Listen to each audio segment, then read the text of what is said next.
Bienvenue sur Only Up to You, le podcast du développement personnel et professionnel, où tous les mardis, nous abordons les sujets de la vraie vie, avec à la clé des exemples, des outils et des conseils.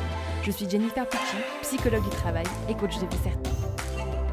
Et bonjour à tous, j'espère que vous allez bien, que vous êtes en pleine forme pour cette fin d'année et ce mois de novembre. Alors comme je viens de l'annoncer sur Instagram, là pendant les prochains épisodes à venir, les prochaines semaines à venir, il va y avoir pas mal d'interviews. Et pour garder aussi le lien avec moi, je vais vous faire des épisodes qui pour cette fois-ci vont être un peu plus courts, un peu plus spécifiques, un peu plus pointus sur certains sujets. Du coup, aujourd'hui, on va commencer avec la question de la normalité. Qu'est-ce qui est normal ? Pourquoi la normalité ? Parce que souvent, quand on discute avec vous, avec d'autres clients, il y a toujours la question de « Ouais, mais est-ce que c'est normal quand même ce qui se passe là avec moi ?»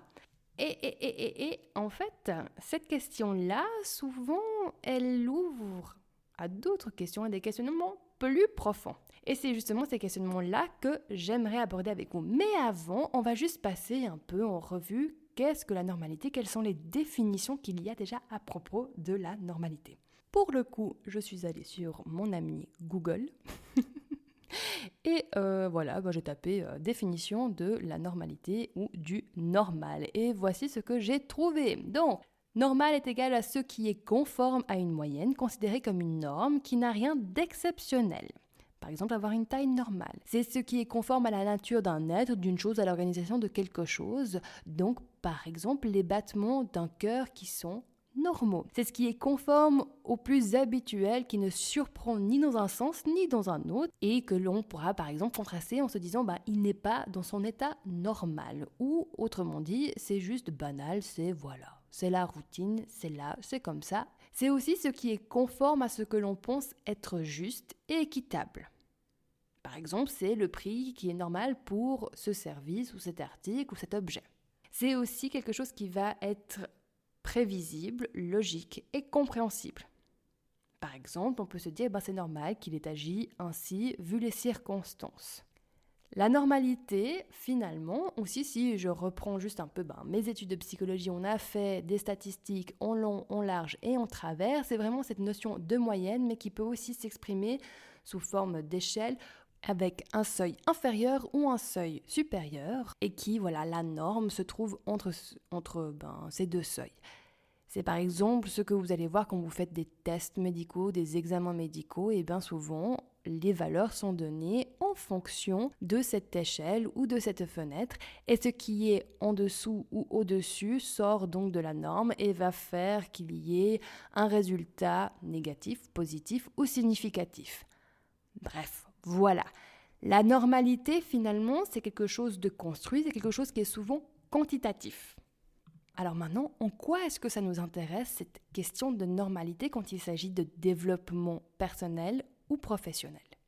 Souvent, quand on commence à travailler sur soi-même, naturellement, on va vouloir se comparer aux autres. Ok, on va se poser la question, mais là, ce que je vis, les questionnements que j'ai, le fait que par exemple j'ai des croyances limitantes, que je m'auto-sabote, enfin un peu toutes ces choses que l'on a déjà abordées tout au long de ce podcast, la personne elle va se poser la question, mais finalement, pourquoi est-ce que je fais ça ? Est-ce que c'est normal ? Est-ce que les autres le font ? Il y a quelque chose d'intrinsèquement rassurant à se sentir, entre guillemets, normal.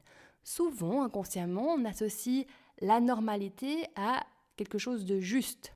Si c'est normal, ça veut dire que c'est juste. On peut le comprendre quand on le regarde juste d'un point de vue purement statistique, comme je l'ai mentionné par exemple avec des résultats de tests médicaux. Si c'est dans la norme, on est plutôt content parce que ça veut dire que c'est juste et puis que notre santé va bien.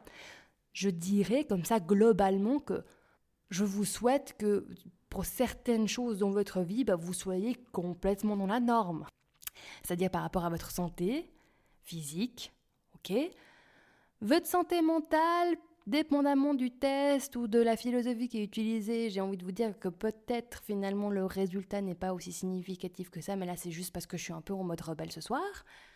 D'autres choses où je vous souhaite beaucoup de normalité, c'est par exemple si vous conduisez et que vous avez une voiture, et bien que votre voiture soit dans les normes pour votre propre sécurité. Je nous souhaite beaucoup de normalité pour tout ce qui a à voir avec justement des normes de sécurité de manière générale lorsqu'il s'agit de transport ou bien les organisations à qui l'on fait confiance avec notre vie, notre argent, nos investissements. Voilà, là je nous souhaite d'être complètement dans la norme, que ce soit punctuous, juste, voilà, carré, prévisible, avec un minimum de risque et que nos papis et mamies soient complètement satisfaits et rassurés.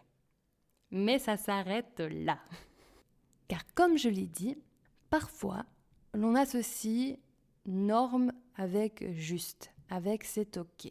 Je laisse justement votre imagination remarquer toutes ces choses normales dans notre société, toutes les normalités que l'on fait qui sont profondément incohérentes dans nos vies. Par exemple, notre manière normale, entre guillemets, de consommer est profondément, selon moi, et ce n'est qu'une opinion, bizarre.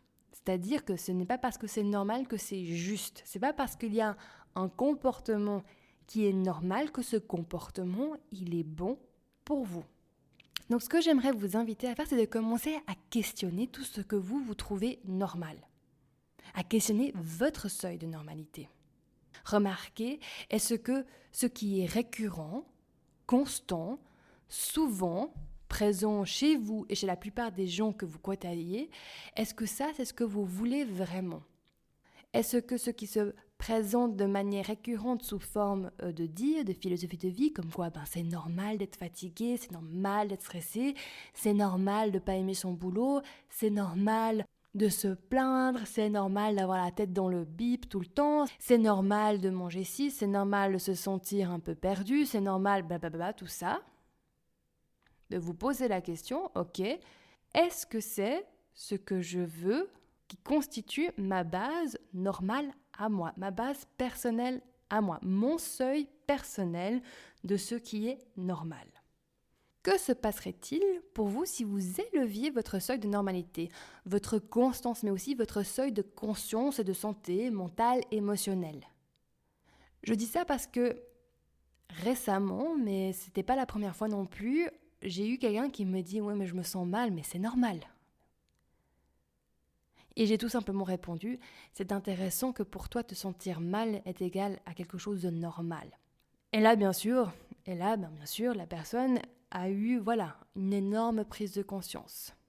Parce qu'elle s'est rendue compte que ce qui était normal pour elle n'était pas en adéquation avec ce qu'elle a envie, ce qu'elle ressent dans ses tripes, de ce qui est possible pour elle. Je vais vous inviter à commencer à imaginer une nouvelle baseline, un nouveau seuil de base, où l'on va imposer, je vais vous imposer 3 choses normales. C'est normal de respirer, c'est normal de devoir manger et de faire le reste des choses qui vous permettent de gérer l'ingestion de ces aliments.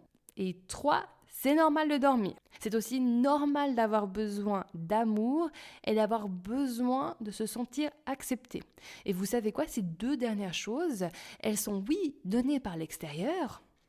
C'est vrai qu'enfant, c'est vis-à-vis de nos parents ou des gens qui nous ont immédiatement entourés que l'on a pu ressentir les premières fois de se sentir accepté. Mais j'ai même envie de pousser l'argument à comment vous étiez quand vous étiez tout petit, tout fraîchement né. Je pense qu'il y avait déjà en vous, en moi, une profonde acceptation de qui on était, de nos besoins et puis de l'amour.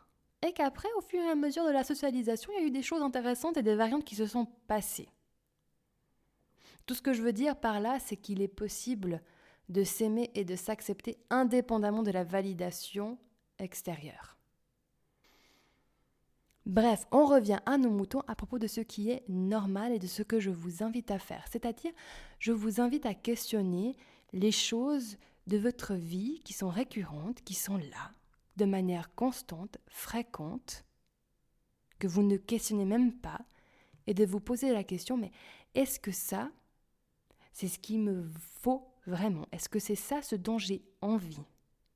Ou est-ce qu'il est possible pour moi soit de élever ce seuil de normalité, parce que je sais qu'en élevant ce seuil de normalité, ça va me permettre de grandir, d'évoluer, d'avancer dans la direction que j'ai envie, ou bien est-ce que je peux changer cette normalité Par exemple, il est normal, ça a toujours été comme ça dans ma famille, ça a toujours été comme ça dans ma vie, j'ai toujours mangé de cette manière. Ok, qu'est-ce qui se passerait si tu changeais cette normalité et que ton nouveau normal serait de manger d'une manière complètement différente? De même, autre exemple, j'ai toujours entendu les gens se plaindre. C'est comme ça, dans ma famille, on se plaint, on râle, on critique. Ok, mais est-ce que toi, tu as envie que dans ton quotidien, ce soit normal de te plaindre, de critiquer, de râler? Qu'est-ce que ça changerait si, à la place, tu faisais autre chose ou tu faisais les choses différemment? Autre exemple, pour moi, c'est tout à fait normal de me sentir mal et d'avoir l'impression que ma vie me passe un peu sous le nez. Ou d'être constamment en train de me dire, à un moment donné, ça sera peut-être un meilleur moment pour moi de faire ci ou ça. Qu'est-ce qui se passerait si tout d'un coup, tu décidais comme maintenant, c'était plus normal de faire comme ça et que c'était autre chose que tu avais envie à la place? Vous remarquerez, je vous tutoie maintenant.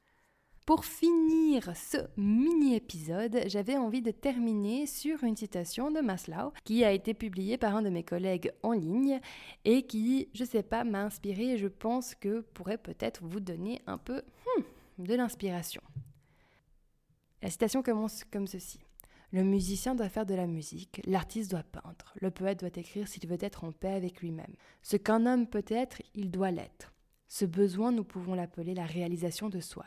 Cette tendance pourrait être formulée comme le désir de devenir de plus en plus ce que l'on est vraiment, de devenir tout ce que l'on est capable de devenir. Ça vient de Abraham Maslow, qui a été publié dans Motivation et personnalité en 1954.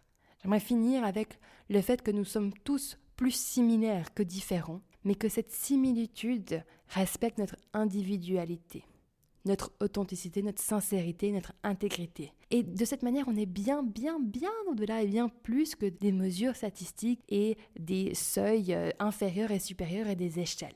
La normalité quand il s'agit de développement personnel et de bien-être, c'est vous qui l'ajustez et c'est vous qui décidez où c'est que vous la placez. Et sur ce, je vous souhaite une magnifique semaine et je vous dis à la semaine prochaine. Prenez super soin de vous. Si vous avez aimé cet épisode, n'hésitez pas à le partager sur les réseaux sociaux. Ça marche, vraiment. Je vois la différence avec les statistiques. Je vous remercie infiniment à tous ceux qui le font. C'est grâce à vous que le podcast il continue d'évoluer, il continue de grandir et que aussi chez moi, ça me donne la motivation de continuer. Voilà, je vous fais des énormes bisous et je vous dis à la semaine prochaine.